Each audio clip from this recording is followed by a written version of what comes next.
වාසනාවන්ත පින්වතුනි, අද මේ පින්වත් හැම දෙනෙක්ම බොහොම ශ්‍රද්ධාවෙන් බෞද්ධ ආරූප වාහිනිය ඔස්සේ ධර්ම දානමය මහා පින්කමක් සිදු කරගන්න සූදානම් වෙන්නේ.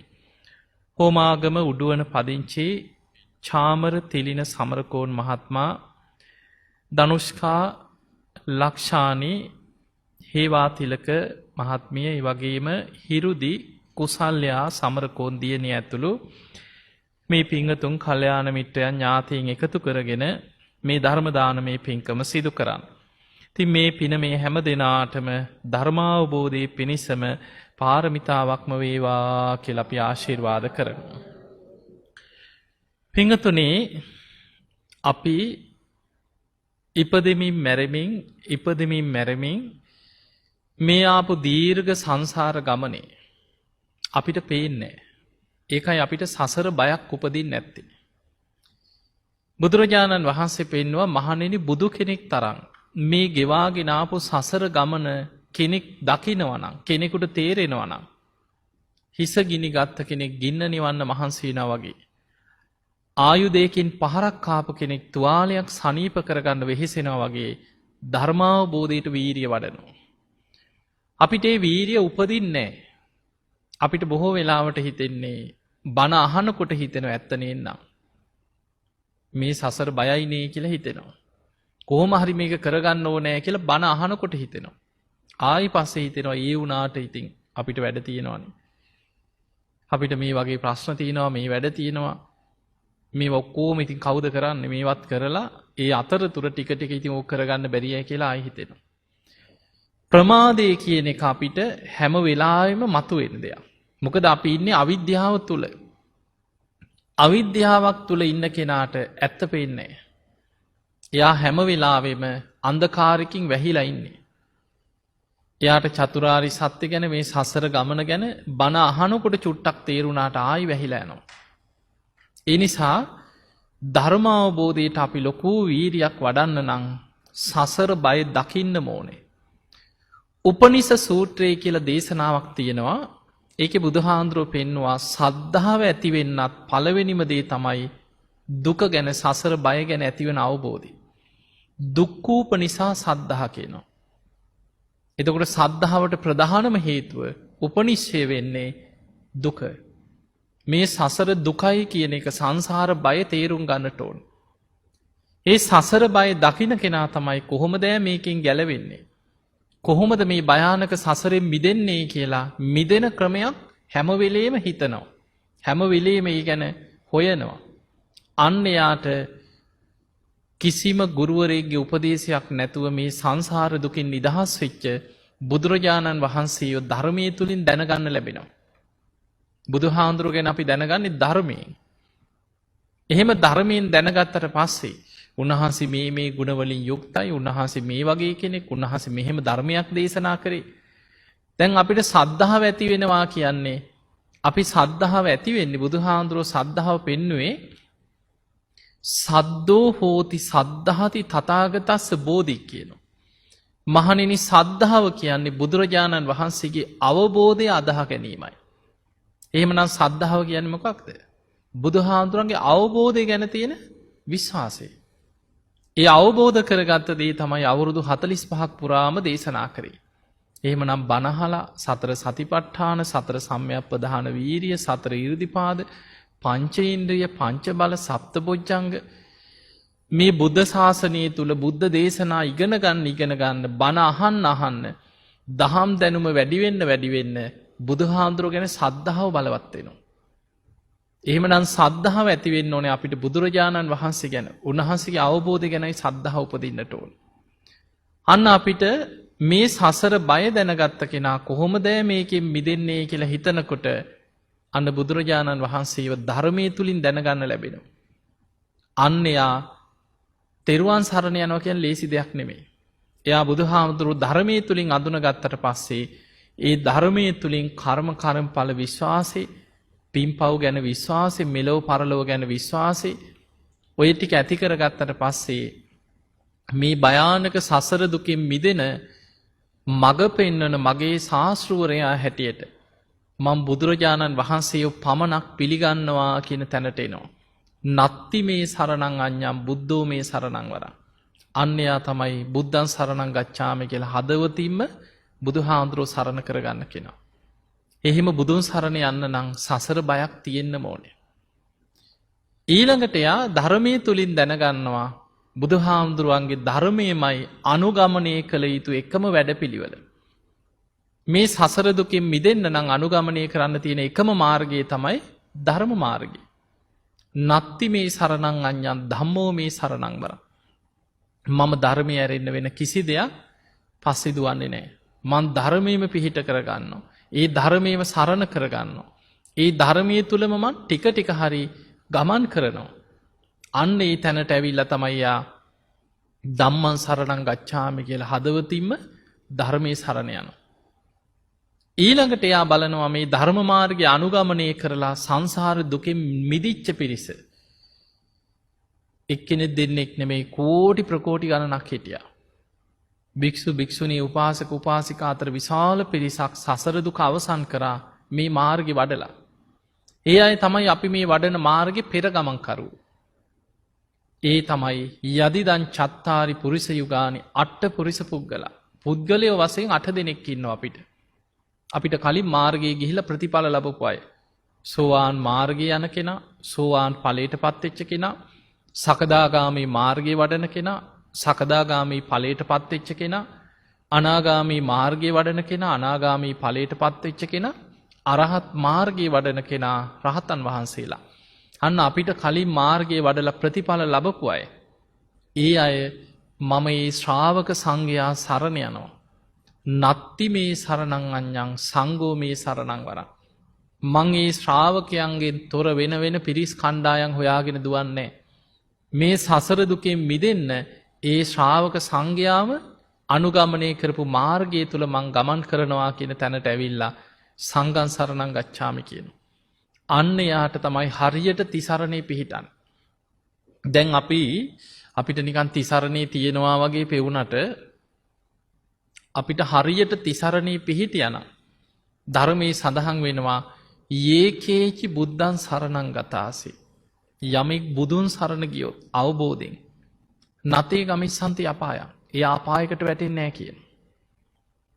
පහාය මානුසං දේහම් මේ මිනිස් කය මිනිස් දේහය අතහරිනකොට දේවකාය පරිපූර්ණසන්ති. ආ ඒකාන්තයෙන් දෙව්ලොව සුගති යනවා කියන. එහෙමනම් මිනිස් කය අතහරිනකොටම සුගති යන්න නම් පළවෙනිම දේ තමයි හරියට බුදුන් සරණ යන්න කියන. බුදුන් සරණ ගිය පමණින් මෙයාට සුගති යන මාර්ගය විවර වෙනවා. දැන් හිතන්න අපේ පවුල් වල පරම්පරාගතව ඉතින් මැරිලා පළච්චය ගැන නිකන් හිතමුනේ. බුද්ධං සරණං ගච්ඡාමි කිව්වද නැද්ද ඕක? උදේ ඉඳන් බුදුන් ඇඳා. පන්සීල් ගත්තා. බණ අහන්නත් ගියා. පිනුත් කරා. හැබැයි සුගතියක ය아가න්න බොහෝ දෙනෙකුට බැරි වුණා. අවංකවම ගත්තොත් ඇත්තම කතාව බොහෝ දෙනෙකුට සුගතියක යනවා කියන එක ලීසි නෑ. එහෙමනම් පේනවා මොකද්ද ඊතන ප්‍රශ්නේ?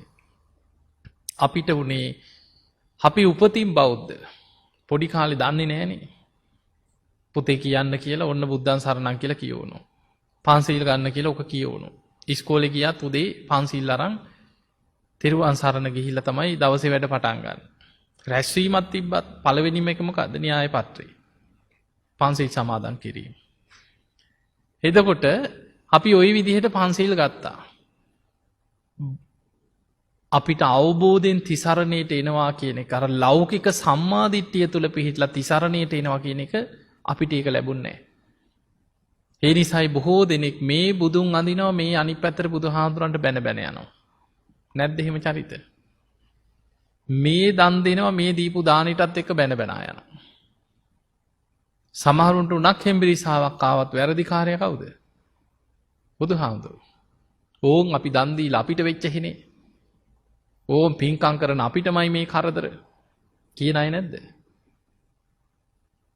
ඒකට හේතුව අපි දුක කියන්නේ මොකද්ද කියලා දන්නේ. ඉපදුනා නම් ජාතිපච්චයා ජරා මරණ ශෝක පරිදේව දුක්ඛ දෝමනස් උපායාස. ඕක තමයි ධර්මය.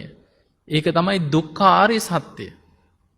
බුදු කෙනෙක් පහළ වුණේ ලෝක ස්වභාවය වෙනස් කරන්න බෑ බුදුහාමුදුරන්ට. බුදුරජාණන් වහන්සේ දුක දුකක් හැටියට පෙන්වුවා මෙන්න මේක අවබෝධ කරගන්න. ඒ දුක හටගන්නේ තණ්හාව නිසා. ඒක ප්‍රහාණය කරන්න.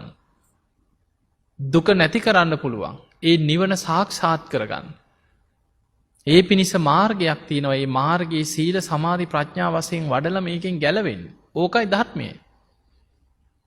එතකොට අපි ඒ චතුරාර්ය සත්‍ය ගැන අපිට එහෙම දැනුමක් නෑ. අපි හිතාගෙන ඉන්නේ අපි දානයක් දුන්නා නම් අපිට ලෙඩ වෙන්න බෑ. අපි බෝධි පූජා තියනවා නම් අපි බුදුන් අදිනවා මල් පූජා කරනවා අපි පින්කම් කරලා තිනවා එහෙනම් අපිට කරදර එන්න බෑ. ඒ ධර්මයේ නෙමෙයි. මතක තියාගන්න බුදුහාමුදුරුවෝට ලෙඩ වුණාද නැද්ද? බුදුරජාණන් වහන්සේට බේලුව ගමේදී මාරාන්තික බඩේ අමාරුවක් වැළඳුණා කියලා. ඊළඟට උන්වහන්සේට කර්මජ රෝග කොන්දේ අමාරුවක් ගැන තියෙනවා. විටින් විට බලවත් වෙච්ච කොන්දේ අමාරුවක් ගැන. හිසේ කැක්කුමක් ගැන තියෙනවා දේශනාවල බුදුහාමුදුරන්ට බුදු වෙලත් බලපෑවා කියන විටින් විට. උන්වහන්සේ පිරිනිවන් පාන්න වඩින ගමනේ ඔබ අහලා ඇති අර චුන්ද සූකරිගේ දානේ වළඳලා ඉවර වුණාම යටපත් වෙච්ච රෝගේ ආයි මතුවුණා කියලා. ලේත් සමග බඩේලිය ගියා කියනවා. පාලියෙන් කියන්නේ ලෝහිත පක්ඛන්දිකා රෝගය කිය. ලේත් එක්ක බඩේලිය යනවා. ආනන්ද කලන්තේ පිපාසයි. ඉක්මනට ආසනයක් පනවන්න කියලා. එහෙනම් බුදුහාඳුරන්ට කලන්තේ හැදුණා. දැන් ලේත් එක්ක බඩේලිය යනවා කියන්නේ බඩවැල් වල තුවාල තියෙන්න ඕනේ නැද්ද? එහෙනම් බුදුහාඳුරට ලෙඩ වුණා. බුදුරජාණන් වහන්සේ වක්කලි හාමුදුරන්ට දේශනා කරා කින්තේ වක්කලි මිනා පූතිකායන දිත්තේ. වක්කලි මේ කුණු ශරීරය දිහා බලාගෙන ඉඳලා ඔබට ඇති දෙයක් නැහැ කිව්වා. මේ බුදුහාමුදුරන්ගේ බුදු කය ගැන බුදුරජාණන් වහන්සේ වක්කලි හාමුදුරන්ට දේශනා කරන්නේ මේ දෙතිස් කුණප කොටස් වලින් හැදි මහා පුරුෂ ලක්ෂණ 32ක් තිබුණත් ඒ ශරීරයත් හටගෙන තියෙන්නේ මේ සතර මහා ධාතුන්ගෙන්මයි. කුණු වෙලා යන ලෙඩ වෙන ජරාවටපත් වෙන වයසට යන කයක්. බුදුහාඳුර වයසට ගියේ නැද්ද? අවුරුදු 80 වේගෙන එනකොට බුදුරජාණන් වහන්සේ දේශනා කරනවා ආනන්ද දැන් තථාගතයන් වහන්සේගේ ශරීරය හරියට ජග්ගර සකටන් කියන දිරාපු කරත්තයක් වගේ කියලා. බොහොම අමාරුවෙන් මේ දිරාපු කරත්තයක් පාරේ අරගෙන යන්නේ යම්සේද ඒ වගේ තමයි කියනවා දැන් මේ කය පරිහරණය කරන්න. එහෙනම් බුදුහාඳුරු වයසට ගිහිලා නැද්ද? වයසට ගියා. ඒ නිසා මතක තියාගන්න ඉපදුනා නම් ලෙඩ වෙනවා. ඉපදුනා නම් වයසට යනවා. ඊළඟට බුදුහාඳුරන්ට නිന്ദා අපහාස කරදර තිබ්බේ නැද්ද? බුදු කෙනෙක් මේ අපි ගැන නෙමෙයි. චීංචි මානවිකාව කොච්චර නිന്ദා කරාදනේ පහත් විදිහට. මාගන්දියා කොච්චර මැරවරයෝ දාලා බුදුහාඳුරන්ට නිന്ദා කරාද? ඊළඟට සුන්දරී පරිබ්‍රාජිකාව මරලා ජේතවනයේ ගෙනහලා මලකුණ හංගලා බුදුහාඳුරන්ට මහා නරක විදිහට මිනිස්සුන්වත් කුපිත කරලා නිന്ദා අපහාස කෙරෙව්වා. කොච්චර බුදුරජාන් වහන්සේට බැනවැදිච්ච එක බමුණෙක් දවසක් බුදුහාඳුරන්ට මේ බමුණ පිරිසක් අතරට ගිහිල්ලා කිව්වා ඕම් බලාපන් මං ওই ශ්‍රමණ බවත් ගෞතමයාට හොඳ පාඩමක් උගන්වනවා. මේ බුදුහාඳුරන්ට වෛර කරපු බමුණ ගොඩ ඉඳලා තියෙනවා. හොඳයි හොඳයි කීවා. දැන් මේ බමුණ ආවා. ඇවිල්ලා බුදුරජාන් වහන්සේට වන්දනා කරලා පැත්තකින් වාඩි වුණා. දැන් පාඩම උගන්වන්න එන කෙනා එන්නේ ඉතින් රංගපාගෙන නෙනේ. වන්දනා කරලා පැත්තකින් සද්ධාවෙන් වගේ වාඩි වුණා. බුදුහාඳුරන්ට හිත පේනවා. ඔහු ආවේ මොකටද කියලා දන්නවා. බුදුරජාණන් වහන්සේ බලන්නේ එකම දෙයයි. ඔහුට නිවන් දකින්න පිනක් තියෙනවද එච්චරයි. ඔහුට ඇත්තටම ධර්මාවබෝධයට පිනක් තියෙන කෙනෙක්. මිත්‍යා දෘෂ්ටික ආගමක බ්‍රාහ්මණ ආගම අදහගෙන හිටියට මොකද මෙයා නිවන් දකින්න පින තියෙන කෙනෙක්. ඔහු කියනවා ස්වාමීනි හෙට දවසේ මගේ නිවසට ඔබ වහන්සේව දානයකට වඩම්මන්න කිව්ව මේ ආවේ. බුදුරජාණන් වහන්සේ දකින්න ඇත්තටම මේ දන් දෙන්න නෙමෙයි. නමුත් බුදුරජාණන් වහන්සේ ආරාධනය පිළිගත්තා. මොකද ඔහුට ධර්ම අවබෝධයට පින තියෙනවා. දැන් ඔහු එළියට ගිහිල්ලා හිතනවා මෝඩ ශ්‍රමණයා මට රැවටුණා. මං හෙට දෙන්නම් කොහොඳ දානයක් කියලා ගියා. පහුවදා බුදුරජාණන් වහන්සේ පාත්‍රය අරගෙන තනියම බුදුහාඳුරන්ට විතරනේ ආරාධනා කරේ. මේ බමුණගේ නිවසට බුදුරජාණන් වහන්සේ වැඩියා. භාජන ගොඩක් තියලා වහලා තියෙනවා. ආසනයකුත් පනවලා තිබ්බා. ස්වාමීනි මෙන්න වැඩ ඉන්න කිව්වා. කට්ටියටත් කියලා වරිල් අද දානයක් දෙනවා බලන්න කියලා. බුදුරජාණන් වහන්සේ වැඩ හිටියා. මෙන්න ස්වාමීනි ඇති තරම් තියෙනවා වළඳන්න කිව්වා. මොනවද? අර භාජන වලට අසූචි බෙදලා. මේසේ උඩ වහලා තියලා ඔක්කොටම අසූචි බෙදලා. බේන් වළඳන්න කිව්ව ඇති තරම්. බුදුරජාණන් වහන්සේ බොහෝම කරුණාවෙන් ඔහු දිහා බලලා කියනවා ඉස්සරලා ඔබේ සංග්‍රහය පිළිගන්න කලින් මං ඔබෙන් මෙහෙම ප්‍රශ්නයක් අහන්නම් කිව්වා. ඔබ මට ඉස්සරලා ඒකට උත්තරයක් දෙන්න කිව්වා. මොකක්ද ඒක? බුදුරජාණන් වහන්සේ අහනවා බමුණ ඔබට ආරංචියක් එනවා ඔබේ හිතවතේ ළඟම නෑයේ ඔබේ නිවසට එනවා කියලා ආරංචියක් එනවා. දැන් හිතවත්ම කෙනෙක් නම් ළඟම නෑයෙක් එනවා නම් ගෙදරට ඔබ මොකද කරන්නේ? සංග්‍රහයක් හදන්නේ නැද්ද? බුදුරජාණන් වහන්සේ අහනවා බමුණ ඔබ මොකද කරන්නේ? ස්වාමීන් ඉතින් හිතවතෙක් නම් ළඟම කෙනෙක් නම් ඉතින් මොනවා හරි කැම බීම ටිකක් ගෙදර හදලා තියෙනවා කිව්වා. සංග්‍රහයක් හදනවා කිව්වා. ඊළඟට බුදුහාඳුර අහනවා බමුණ බැරි වෙලාවත් ඒ කෙනා ආවේ නැත්නම් ඇවිල්ලා කියනවා අනේ මට ඉක්මනට යන්න ඕනේ මට නම් බෑ දැන් බෑ කාලා ආවේ. එතකොට මොකද කරන්නේ? ස්වාමීන් ඉතින් මහන්සි වෙලා වියදම් කරලා අපි හදාගත්ත දේවල්නේ. ඉතින් ඒවා අපි භුක්ති විඳිනවා කියනවා. බුදුරජාණන් වහන්සේ වදාළා එහෙමනම් ඔබ මේ මහන්සි වෙලා හදාගත්ත දේ ඔබම භුක්ති විඳින්න කියනවා. එහෙම ලැජ්ජාවක් ඇති වුණා. බිම බලාගෙන හිටියා වාඩි වුණා අනේ ස්වාමීනි මට සමා වෙන්න කියෝ. අන්න දමනේ වෙච්ච තැන. බුදුරජාණන් වහන්සේ ඔහුට ධර්ම දේශනාවක් කරා. ඒ බණ අහගෙන යනකොට හිත එකඟ වුණා පෙරපින මතු වුණා. දේශනාව අවසන් වෙනකොට මාර්ගඵලත් ලැබුවා. එතකොට සෝවාන් ඵලයටපත් වුණා. දැන් බලන්න බුදුහාඳුරන්ට ඒ කාලේ මිනිසු කරලා තියෙන දේවල්. ඒ නිසා සසරේ අපි කාටත් ඉපදුනා නම් කරදර තියෙනවා. කරදර නැත්තේ නෑ. ඒකයි දුකක් හැටියට මේක දකින්න කියන්නේ. ජාතිපච්චයා ජරා මරණ ශෝක අපි ඕන තරම් අඬලා ඇති. අඬලා නැද්ද ජීවිතේ? ශෝක පරිදේව කියන්නේ නංගොත් කිය අඬනවා. දැකලා ඇතිනේ මිනිස්සු ඔලුවට ගහ ගන්නවා, පපුවට ගහ ගන්නවා, හූ තියනවා, දෙවනක් කරනවා, සිහි නැතුව වැටෙනවා, ඔලුව ගහනවා බිත්ති. දැකලා නැද්ද ඒවා? පරිදේව කියන්නේ ඒකට. නංගොත් කිය කෑග ගහ මිනිස්සු දුක කිය අඬනවා. දුක්ඛ දුක් විඳිනවා. දෝමනස්ස කියන්නේ හූල්ලනවා. උපායාස කියන්නේ සුසුම් හෙලනවා. දැන් හිතන්න ඕක නෙමෙයිද ජීවිතේ? අපිට නම් ඕව අදාළ නෑ කියන්න පුළුවන්ද? ඕක තමයි ජීවිතේ. ඉපදිච්ච දවසේ ඉඳන් ඉපදීම දුකක්ද සැපක්ද? ඈ? ඉපදීම දුකක්ද සැපක්ද? දුකක්. ඒ වුණාට ආයි හිතෙන්නේ නැද්ද? අනේ ආයිත් මේ මනුස්ස ලෝකෙම ඉපදේවා කියලා හිතෙන්නේ නැද්ද? ඈ? කියලා එහෙම නැද්ද? කියනවනේ. මැරුණාම අනේ ඔය ආයිත් අපි ළඟම උපදින්න කියන්නේ නැද්ද? ඔය අඬ හූතිය තිය කියන්නේ පෙට්ටි එල්ලී කියන්නේ. අනේ අපි ළඟට ආයිත් එන්න කියලා. කියන්නේ නැද්ද? කියනවා. බොහෝ දෙනෙකුට දැන් ওই විස්තර ටිකක් කියලා ඇහුවොත් එහෙම මේ නිවන් දකින්න පුළුවන් මනුස්ස ලෝකේ. ඉතින් ඒ නිසා අනේ ආයි මනුස්ස ලෝකේ උපදින්න ලැබේවා කියොත් එහෙම ඔක සාදු කියලා ඔක අනුමෝදන් වෙනවා. දැන් හිතන්න මනුස්ස ලෝකේ දැන් අපි අපායවල් පැත්තක තියමු. අපායේ කොහොමද දුකක් කියලා අපි දන්නවනේ. මනුස්ස ලෝකේ ඉපදීම අපිට දුකක් කියලා තේරෙන්නේ නැහැ දැන්. ඇයි ඒ? දැන් අපි ඉපදිලා ගොඩක් කල්. ඒකයි තේරෙන්නේ නැත්තේ. හිතන්න මව කුසක් ඇතුලේ මාස 9ක් විතර අර වතුර බෝලයක් ඇතුලේ හිර වෙලා ඔළුවෙන් හිටගෙන ඉන්නා වගේ ඉන්නේ නේ කුස ඇතුලේ. එතකොට එහෙම ඉන්නකොට ඒක දුකක්ද සැපක්ද? ඔබ හිතන්නේ සිහිය නැහැ කියලාද කුසේ ඉන්නකොට? බුද්ධ දේශනාවේ සඳහන් වෙනවා දෙමව්පියන්ගේ එකතු වීමෙන් කලලයක් හටගත්තට පස්සේ විඥානයක් එතන බැසගත්තේ නැත්නම් නාම රූප වෙඩෙන්නේ නැහැ කියනවා. විඥානේ බැසගත්තට පස්සේ තමයි විඥානපච්චය නාම රූපං නාම රූපපච්චය සලආයතන. ආයතන හයක් හැදෙන්නේ එහෙම. විඥානය ආවේ නැත්නම් ආයි කලලය හැදෙන්නේ නැහැ. එතකොට විඥානය එතන බැස ගන්න ඕනේ.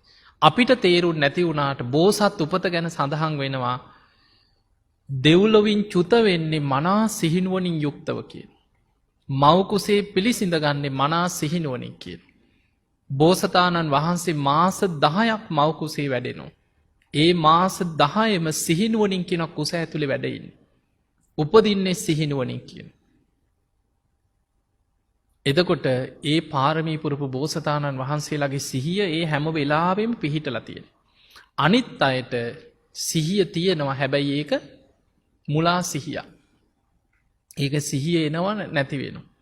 දැන් ඔබ නිකන් හිතන්න දැන් දරුවෝ බිහි කරපු අම්මලා ඇතිනේ ගොඩක්. දරුවා කුසේ වැඩිගෙන එනකොට බඩ ඇතුලේ පයින් ගහනවා දඟලනවා තේරෙන්නේ නැද්ද? දැන් දරුවෝ උපදිනකොට hina වීගෙනමද උපදින්නේ? ඈ? අඬාගෙන කෑ ගහගෙන උපදින්නේ.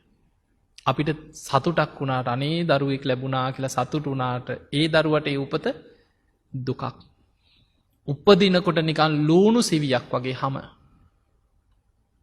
සීතලටත් රස්නෙටත් ඇල්ලුවත් රෙද්දකින් එතුවත් රිදෙනවා. තුවාලයක් නිකන් අල්ලනකොට රිදෙන්නේ නැද්ද? උඩු බැලිය අතට කෑ ගහනවා අඬනවා කියන්නද කට ඇරලා? ඉබ්බෙක් උඩු බැලිය අතට තිබ්බා වගේ මල මුත්‍ර කරගෙන යන්තම් පෙරලිලා නැකිට ගන්න. වචනයක් දෙකක් කතා කරන්න රිදෙනවා කියලා හරි කියන්න.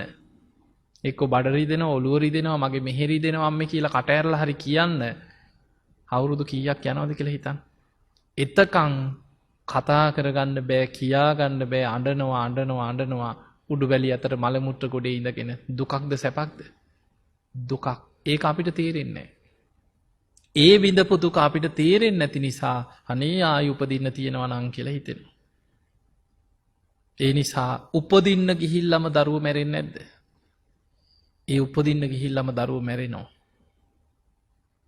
ඒ නිසා ඉපදීම කියන්නේ සැපක් නෙමෙයි ඒක දුකක්මයි.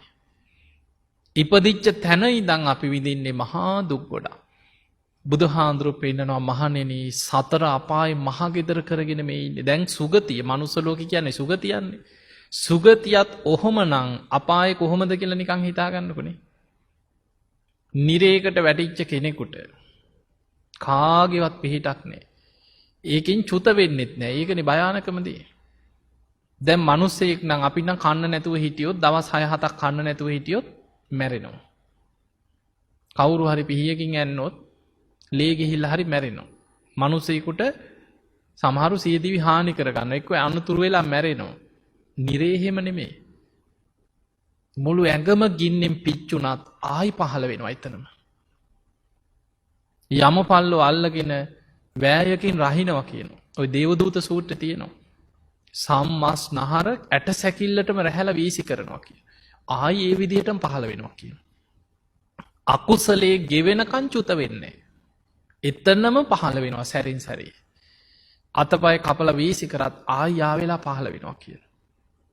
ඒක තමයි නිරේ ස්වභාවය. අකුසලයේ ගෙවෙනකන් චුත වීමක් නැහැ. කොච්චර වේදනාවින්දත් එතනින් චුත වෙන්නේ නැහැ. කර්මෙ ගෙවලා යනවා මිසක් චුත වීමක් නැහැ. പ്രേත ලෝකේ പ്രേතයන්ටත් එහෙමයි. මේ ඕපපාතික ශරීරවල ස්වභාවය අවුරුදු දසදහස් ගණන් ලක්ෂ ගණන් සාපිපාසාවෙන් වේදනාව විඳිනවා. චුත වෙන්නේ. කන්න නැහැ. ඇට සැකිල්ල වගේ ආහාර හොයාගෙන යොදුන් ගණන් දුවනවා කියන. ඔය പ്രേතවත්වයේ තියෙන සමහර പ്രേතයෝ කියනවා අනේ ස්වාමීනි අපි කුසගිනි වේදනාවේ මුළු ඇඟම දනව පිච්චෙනවා කියනවා. අපි ආහාරයක් හොයාගෙන යොදුන් ගණන් දුවගෙන යනවා කියන. මොනවද ආහාර? සේම් සොටු මල මුත්‍ර අසූචි ඕවා තමයි ආග්‍රහණය කරන්නේ. මිනිස්සු කනවා වගේ කන බොනවා නෙමෙයි ආග්‍රහණය කරන එක උරා බොනවා කියන. ඒකෙන් කුසගින්න ටිකක් නිවෙනවා කියන. දැන් ඔබ හිතන්න මෙහෙම කන්න නැති වෙනකොට නොකන දේවලුත් මිනිස්සු කන්නේ නැද්ද? දැන් අපිට කියෝ සේම් සොටු මල මුත්‍ර කනවා කියලා අම්මෝ කියලා හිතෙනවා. ඇයි? දැන් අපිට කන්න තියෙන නිසා. මිනිස්සුන්ටත් කන්න නැති වෙනකොට නොකන දේවල් කනාය නැද්ද? ඔබ දැකලා නැද්ද කුණු බාක්කිවල තියෙන වවුස්සගෙන කන මිනිස්සු? කානුවල තියෙන පාන් අපි දැකලා තියෙනවා පාන් කෑලි පොඟපු ඒවා අරගෙන මිරිකලා ඒක කනවා. ඔය ඉන්දියාවේ එහෙම දඹදිව ගියාම හරියට දකින්න මිනිස්සු පුදුම දුකක් විඳින්නේ. අපිට අද හොඳ වතුර බීවට අර මඩ ගොඩේ මල මුත්‍ර කරන්නෙත් ඒ මඩ වතුර අරගෙන බොනවා මිනිස්සු. ඔබ අහලා ඇති බැමිණිතියා සායේ තිබ්බ කාලේ ලංකාවේ මිනිස්සු කන්න නැතුව මිනිස්සු මරාගෙන මිනිමස් කෑවා කියන. කන්න නැති වෙනකොට නොකන දේවලුත් මිනිස්සු කනවා. කුසගිනි වේදනාව ඒ වගේ දරුණුයි. අමනුෂ්‍යයට වෙන කිසිම දෙයකින් කුසගින්න නිවෙන්නේ නැත්නම් චුට්ටක් හරි කුසගින්න නිවෙන දේ අප්පිරියාවෙන් හරි ඒක හොයාගෙන දුවනවා. ඊට වඩා කුසගිනි වේදනාව දරුණුයි. චුත වෙන්නේ කොච්චර කන්න නැති වුණා. සමහර නිජ්ජාම තන්හික කියලා ප්‍රේත කොටසක් ගැන තියෙනවා. ගිනියම් වෙච්ච ගල් තලාවකට උණ බට ටිකක් කපලා දලු ටිකක් දැම්මා වගේ කියනවා. එතකොට කර වෙලා යනවා. ඒ වගේ තමයි කියන උඩුබැලි අතට වැතිරිලා කෑ ගගහ ඉන්නවා මුළු ඇඟම කර කුට්ටම් වෙලා තියෙන්නේ කියන. කෑ ගගහ ඉන්නවා කිසිම පිනක් ගන්නත් බෑ කියනවා. තව ප්‍රේත කොටසක් ගැන තියෙනවා විශාල බඩක් තියෙනවා කියනවා. ඉදිකටු තුඩක් වගේ කියනවා කර්මයෙන් කට පිහිටලා තියෙනවා. එතකොට කොච්චර ආහාර හොයාගෙන දිව්වත් කුසගින්න නිවා ගන්න බෑ කියන කවදාවත්. කර්ම විපාක ගෙවන්න සමහරු එක එක විදිහට උපදිනවා. මනුස්ස ලෝකෙම දැන් අපිට අපායවල් පේන්නේ නැති නිසා හිතන්න. මනුස්ස ලෝකෙම නිකන් ඇවිදලා බැලුවොත් පේන්නේ නැද්ද මේ දුක? ඉස්පිරිතාලයකට ගිහිල්ලා බලන්නකෝ ඇවිදලා. සමහර රෝහල් වලට ගිහින් බලන්න මිනිස්සු කුණු වෙලා මං දවසක් ලෙඩෙක් බලන්න ගියා පණ පිටින් පණුව ගහලා. මං එහෙම දැක්කමයි. කකුල් වල තුවාල වලින් පණුව එනවා උඩට කෑ ගහනවා. සමහර අය පණ පිටින් පණුව ගහනවා. අපිට දැක්කහම හිතෙනවා අම්මෝ මෙහෙමනම් ඕනේ නැහැ කියලා හිතෙනවා. හැබැයි එයා එහෙම හිතනවද? නෑ. ඒ කකුල පණුව ගහලා නම් ඒ කකුල කපන්න කැමතියි. ඉතුරු ටිකෙන් ඉන්න කැමතියි. අනිත් කකුලත් පණුව ගහලා නම් ඒ කකුලත් කපලා ඉන්න කැමතියි. අත් දෙකේ ප්‍රශ්නයක් නම් අත් දෙකම කපන්නත් කැමති වෙනවා අන්තිමට. දැකලා නැද්ද එහෙමයි ඉන්නවා.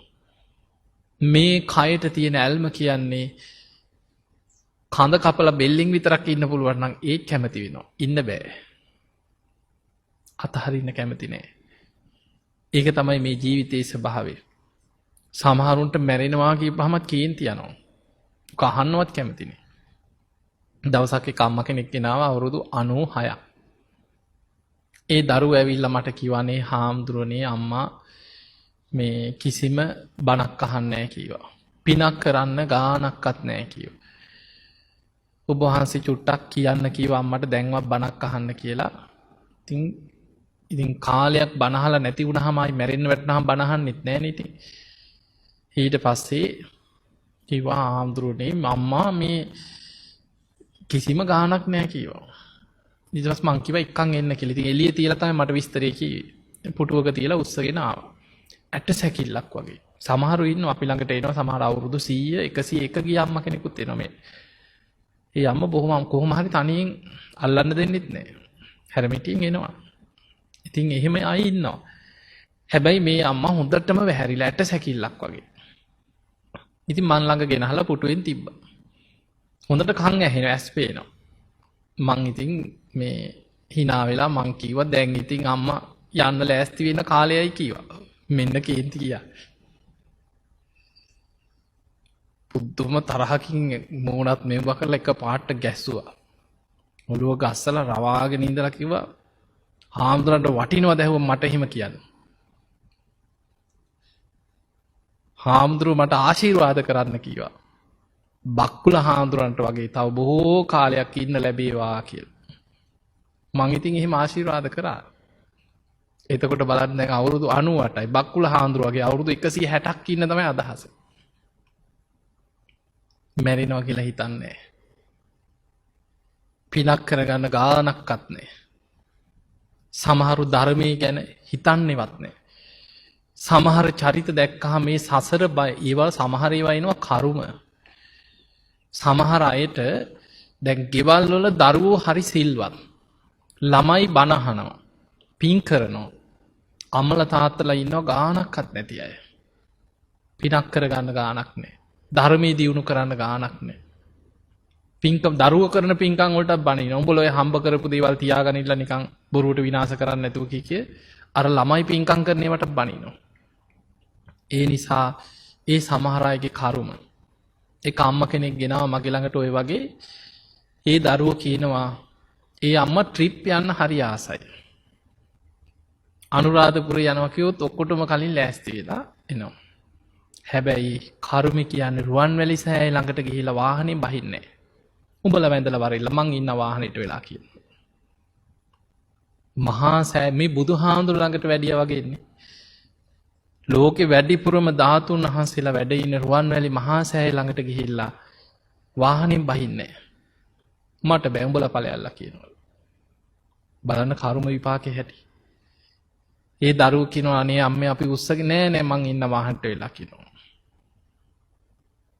ජයශ්‍රී මහ බෝධින් වහන්සේ කෙනෙක් කොච්චර ආසද කෙනෙක් ගිහිල්ලා මේ ළඟට ගිහිල්ලා වඳින්න පේන මානෙට ඒත් යන්නේ. ඒ තමයි සමහර අයගේ කර්ම වල හැටි. ඒ නිසා ධර්මයේ දියුණු කරගන්න බණක් අහන්න පිනක් කරන්න සසර පින තියෙන්න ඕන. සමහර අයට අකුසලයෙන් වැහෙනවා. ඒක මේ වගේ සමහර චරිත ඉන්නවා. දැන් ඔබ බලන්න ඔබ ඉන්න සමාජයේ ඔහේ විහිළු තහළු කර කර කාට හරි පද හදා අනුන්ගේ කුණු හොය ඉන්න එල්ලි වෙනකන් ඉන්න පුළුවන්. බණක් අහන්න පටන් ගත්ත කියලා හිතන්න බණ අහන්න පටන් ගත්ත ගමන් නින්ද යනවා. භාවනා කරන්න බෑ ඔළුව රිදෙනවා. සමහර අය ඉන්නවා එහෙම. භාවනා කරනකොට ඔළුව රිදෙනවා කියනවා. බුදුන් අදින්න බෑ ඇඟ වේවුලනවා. වේවුලනවා සමහර විට කර්ම විපාක. සමහරුන්ට මේ අමනුෂ්‍ය දෝෂ නෙමෙයි. අමනුෂ්‍ය දෝෂ තියෙන අයත් ඉන්නවා. බුදුන් අදිනට හූ කියාගෙන වැටෙනවා. පිරිත් කියන්න බෑ ඇදගෙන වැටෙනවා. ඒ සමහර ලාට අමනුෂ්‍යයන්ට ගොදුරු වෙච්ච අය. සමහර අය ඉන්නවා කර්ම විපාක තියෙන. පින්කමක් කරන්න යන්න හිතාගෙන හිටියත් අකුසලෙන් වැහෙනවා පටස් කාලා. ඒක දැන් නිකන් හිතන්න මෙහෙම ආසාවෙන් ඉන්නවා. අපි හිතමු ඔන්න රුවන්වැලි සෑය පින්කම. දැන් ආසාවෙන් ඉන්නවා අනේ කොහොම හරි යන්න ඕනේ කියලා හිතන්නේ. පින්කම ලං වෙනකොට දැන් යන්න ලෑස්ති වෙලා ගමනට සූදානම් වෙලා ඇඳුම් හදාගෙන පින්කම හෙට අද රෑ ඉඳන් බඩේ ලියන්න ගන්නවා. වෙලා නැද්ද එහෙම ඒවා? මොකක් හරි ප්‍රශ්නයක් අර ගමන කඩාකප්පල් වෙනවා. යාගන්න බැරි වෙනවා. ඒ වගේ කර්ම විපාක අපේ පස්සෙන් එනවා. එතකොට කෙනෙක් හිතෙන්න පුළුවන් ඇයි මේ පින් කරනකොට බාධා? මොකද එහෙම වෙන්නේ? සසරේ අපි පින් කරන අයට කරදර බාධා කරලා තිබ්බොත් අපි පින් කරන්න ගියාම අපිට හරියට කරදර එනවා. ඒවැ විපාක එන්නේ අපි පින් කරන්න ගිය දවසටයි. අකුසල්ම කර කර අපායෙම වැටි වැටි යන තාක්කල් ඒකේ ගාණක් නැහැ. කොහොමත් අපායනේ. ඒකෙන් මිදෙන්න ඕනෑ කියලා හිතනකොට සිල් ගන්න හදනකොට බණ අහන්න පින්කම් කරන්න හදනකොට අපි සසරේ පින්කම් කරපු අයට කරදර බාධා කරලා පින්කම් කඩාකප්පල් කරලා පින්කම් කරන අයට බැනලා රැස් කරගත්ත අපිම කරපු අකුසල් වල විපාක අන්න බලවත් වෙනවා අපිට. ඒ නිසා කවුරුත් කරපු කර්මයන් කවුරුත් ගෙනියනවා නෙමෙයි මතක තියාගන්න. යං කම්මං කරිස්සාමි කල්යාණං වා පාපකං වා තස්ස දායාදු. තමන් යම් හොඳ දෙයක් කරොත් ඒ හොඳ දේ විපාක තමන් කරාමයි එන්නේ. තමන් කරේ නරක දේවල් නම් වපුරලා තියෙන්නේ නරක බීජ නම් නරක අස්වැන්න ලැබෙන්නේ තමන්ටමයි සසරේ. අපිම වපුරපු දේවල් අපිම නෙලා ගන්න ගමන. කවුරුත් වපුරපු දේවල් කවුරුත් ගෙනියනවා නෙමෙයි. ඒ නිසා කර්මය ගැන හිතන්න. සසර බය හැම වෙලෙම හිතන්න. කර්මඵල ගැන හිතන්න. මමම කරපු දේවල් මම සසරේ අරගෙන යනවා කියලා හිතන්න. මොකද සමහර කර්ම තියෙනවා ආත්ම 4500 විපාක දීලා තමයි ඉවර වෙන්නේ. එක ආත්මෙන් දෙකෙන් ඉවර වෙන්නේ නැහැ. බුද්ධ දේශනාවල සඳහන් වෙනවා ජාතක පොතේ තියෙනවා එක එළුවෙක්ගේ බෙල්ල කපලා ආත්ම 500ක් ඉපදී බෙලි කැපුම් කෑවා කියන. එක එළුවගේ බෙල්ල කැපුවේ. එතකොට ඒකේ විපාකේ ආත්ම 500ක් ගෙවලා අවසන් කරේ. අපි දන්නේ නැහැ සසරේ සමහර කර්ම තියෙනවා ඒවට කියනවා අපරාපරිය වේදනීය කර්ම. නිවන් දකින්න කල්ම විපාක ලැබෙනවා කියන. නිවන් දකින්නේ තව කල්ප ගානකින්ද එතකම් විපාක හැමදාම හැම ආත්මිකම විපාකයක් එනවා. දැන් ඔය මුගලන් හාමුදුරන්ට එහෙම එකක්. උපෝපං හැම ආත්මිකම ආයුෂ ගෙවෙනකොට කොහෙන් හරි ගුටි කාලා මැරෙන ක්‍රමයක් පෑදෙනවා කියන. මොන ක්‍රමෙන් හරි අනුන්ගේ රණ්ඩුවක් බේරන්න ගිහිල්ලා හරි එක්ක කොහේ හරි ඉන්න හතුරෙක් හරි මොන ක්‍රමයකට හරි ගුටි කන්න ක්‍රමයක් පෑදෙනවා. පිරිනිවන් පාන ආත්මෙත් 500ක් වට කරගෙන පොළොව වලින් ආයුධ වලින් පහර දුන්නේ. සසරේ තමන් කරපු කර්ම විපාක තමන්ගේ පස්සෙන් එනවා. දැන් බලන්න ලෝසක මහරහතන් වහන්සේ ගැන අහලා ඇතින්නේ. රහත් වුණා. හැබැයි පිණ්ඩපාතේ ගියත් දානි ටික නෑ. පාත්‍රයට යමක් බෙදුවොත් වළඳන්න ගන්නකොට පිලුණු වෙලා. එක්කෝ මිනිස්සු බෙදන්න හදලා ආපහු ඇඳ ගන්නවා කියනවා. මිනිසුන්ට පේන්නේ පාත්‍රයේ දානි තියෙනවා වගේ. අත වහගෙන ඉන්නවා වගේ පේනවා. පිරිනිවන් පානකම් කුස පිරෙන්න කවදාවත් ආහාර ටිකක් දානි ටිකක් ලැබුණ නැහැ කියලා. තමන්ම වපුරපු දේවල් තමන්ට ලැබෙන හැටි. ඒ නිසා කර්මය ගැන හිතන්න, සසර බය ගැන හැම වෙලෙම හිතන්න. බුදුහාමුදුරුවෝ අපිට පෙන්වුවේ අපිට මේ ගාණක් නැති වුණාට සංසාරික සත්වයාට සතර අපායි කොයි වගේද? මහ ගෙදර වගේ. දැන් ඔබ බණ අහන්න ආවා. දැන් මේ බණ ඉවර වුණ ගමන් කොහෙද යන්නේ? ගෙදර. කඩේකට යනවා බඩුවක් ගන්න. බඩු මල්ල අතට ගත්ත ගමන් හැරෙන්නේ ගෙදර. රස්සාවකට යනවා. වැඩ ඇරෙනකොට සමහරු ඇරෙන්න කලින් ඉඳන්ම ඔළුව පීරනවා, ලෑස්ති වෙනවා, බෑග් හදා ගන්න. දැන් හිත තියෙන්නේ කොහෙද? ගෙදර. කොහොම හරි හිටගෙන හරි තනි කකුලෙන් හරි බස් එකේ එල්ලිලා ඉක්මනින්ම යන එකේ ගෙදරට දුවා ගන්න නෙමෙයි ආසාව. විනාඩි 5ක් 10ක් හරි කලින් ගෙදරට යාගන්න. කොහොම හරි හිත තියෙන එතන. නෑදෑ ගෙදරට ගියත් දවසක් ඉඳී දෙකක් ඉඳී. කොහේ ගියත් ගෙදර තරන්නේ නැහැ කියලා අහලා නැද්ද එහෙම? බුදුහාඳුරු පෙන්නනවා සංසාරික සත්‍යයට සතර අපායත් ඔය වගේ. හිත ඇදෙන්නෙම මහ ගෙදරට ඇදෙනවා වගේ අපාය පැත්තටමයි. ඒකට හේතුව අපේ විඥාණය ලෝභ, ද්වේෂ, මෝහ කියන අකුසල මූලයන්ගෙන් හටගත්ත හිතක් අපි සසරි ගෙනියන්නේ. කුසල මූලයන්ගෙන් හටගත්ත විඥානයක් එක්ක යනව නෙමෙයි මේ. හිත ඇතුලේ අලු යට ගිනි පොකුරු වගේ තියෙන්නේ ලෝභ, ද්වේෂ, මෝහ කියන අකුසල මූලයන්. ඒ නිසා හිත ඇදෙන්නෙම කෙලෙස් පැත්තටමයි, අපාය පැත්තටමයි හිත දුවන්නේ. මේ බය දකින්න. බුදුහාඳුරෝ පෙන්නවා සසර බය දකින්න කෙනා හිස ගිනි ගත්ත කෙනෙක් ගින්න නිවන්න මහන්සි වෙනවා වගේ. අන්න වීරිය. එහෙම වීරියක් ගන්න ඕනේ. හිස ගිනි ගත්ත කෙනෙක් ගින්න නිවන්න මහන්සි වෙනවා වගේ. ආයුධයකින් පහරක් කාපු කෙනෙක් තුවාලයක් සනීප කරගන්න වෙහෙසෙනවා වගේ. බුදුහාඳුරන්ගේ අන්තිම බුද්ධ වචනේ හිතන්නකෝ. හඳ දානි භික්කවේ ආමන්ත්‍රය මහණෙනි අවසාන වශයෙන් ඔබලා අමතනවා. වය ධම්මා සංඛාරා මේ ලෝකේ සියලු සංස්කාර අනිත්‍යයි. අප්‍රමාදීන සම්පාදේත අප්‍රමාදීව කුසල් වඩන්න කිව්ව. අප්‍රමාදී භාවය, වීරිය. ඒ නිසා ධර්මාවබෝධය කරා යන්නත්, කෙලෙසුන්ගෙන් මිදෙන්නත්, කවදා හරි නිවන් දකින්න, අඩු ගානේ සුගතියක යන්නත් වීරිය කියන එක බලවත්වම තියෙන්න ඕන. අන්නේ බලවත් වීරියක් උපදවා ගන්න, වීරිය ඇති කරගන්න දක්ෂ වෙන්න. ඒ නිසා අද අපිට එක පැත්තකින් වාසනාවක් තියෙනවා, බණ අහන්න වාසනාව තියෙනවා. දැන් පැය 24ම බණ තියෙනවා. බණම යන නාලිකා තියෙනවා දැන්. ඒ නිසා දැන් බෞද්ධ රේඩියෝ එකක් තියෙනවා, ටීවී එකක් තියෙනවා. බණ අහනවා නම් ඕනේ තරම් අවස්ථාවක් තියෙනවා. දවසකට එක බණක් දෙකක් ආසාවෙන් අහන්න. මං කොහොම හරි මේ අපායෙන් ගැලවෙනවා කියන වීරිය හිතට ගන්න. කවුරුත් නැහැ ඔබ බේර ගන්න. නෑදෑයෝ, දරුවෝ, ඥාතීන්, යාළුවෝ දැන් නම් ඇති. මං කොහොමද මේ උන් නිසා, මේ අය නිසා කී ඉන්නවා. මීට අවුරුදු ගානකට පෙර මං එක අම්මා කෙනෙක් මං දන්න පවුලක නංගන් කියන්න හොඳ නෑ. ඒ අම්මා වයසට ගිහිල්ලා ඒ අම්මට පිළිකාවක් හැදිලා අන්තිමට නැති වුණා. ඒ පවුලේ දුවගේ පුතාලගේ ළමයි පොඩි උන් ටිකක් ඉන්නවා. මේ අම්මට වෙන ලෝකයක් නෑ. කොහොමත් ඉතින් ආච්චිලා පොඩි දරුවන්ට ආසයිනේ ඉතින්. දරුවන්ගේ දරුවෝ හුරතල් කර කර පොඩි උන් තුරුල් කර කර හිටියා. ගෙදර දරුවෝ කට්ටිය පන්සල් යන්න ගියත් නෑ මම පොඩි උන් ටිකත් එක්ක ඉන්නම් උඹලා ගිහින් වරෙන් කියලා ළමයි හුරතල් කර කර හිටියා. අම්මා පිනක් කුසලයක් කරගත්තේ නෑ. දැන් ජීවිතේ වෙන කවුරුත් නෙමෙයි දරුවෝ.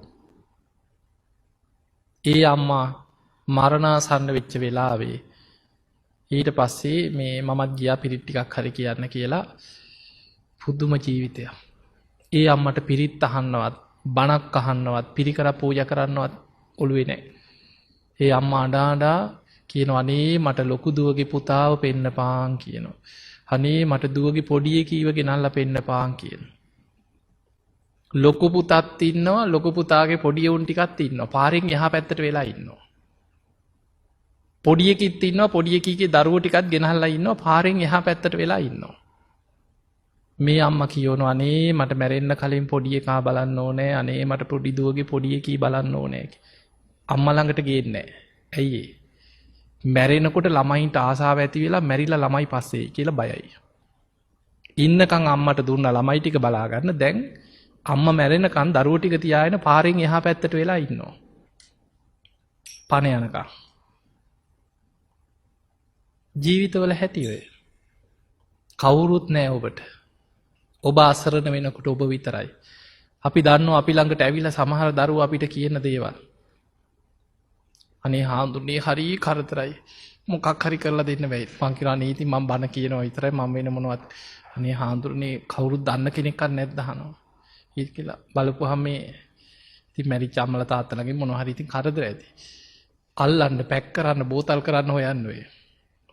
ඉතින් කියනවා මේකුන් මැරිලත් හරි කරදරේ හාමුදුරනේ ඉන්නකොටත් හරි කරදර කියනවා. බලපුවාම මේකුන් කියලා තියෙන කවුද? ඕක තමයි ජීවිතේ. ඒ නිසා ඔබ හිතන්න ඔබට ඔබ විතරයි.